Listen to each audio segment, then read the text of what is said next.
Guys, dumating na yung parcel natin. Lahat ng in-order ko sa Temu, sa Temu. Ano ba talaga? Temu, Temu.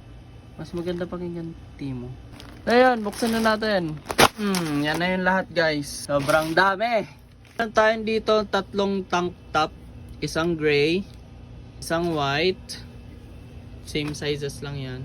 Also, black, of course. Yan, paborito nating suotin.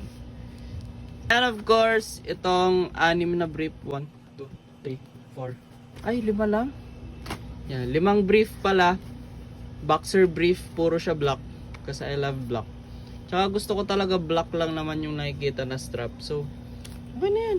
Ba't pa ako mag-iiba-ibang kulay? Ayan. Let's go! And of course, yung A-able natin na sunglass.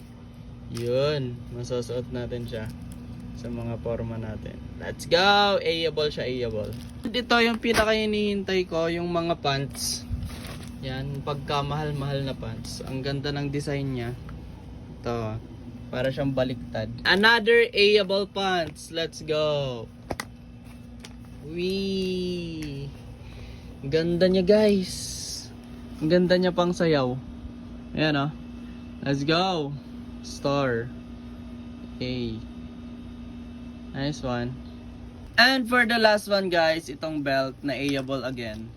Ito yung design nung ano niya, nung buckle. Let's go. A-able siya, A-able. Let's go. Guys, yung lahat ng nabili ko sa Temu, magaganda ang quality. So try nyo. Yung lahat ng nagastos ko dito is 4,400 something. Yeah. Let's go.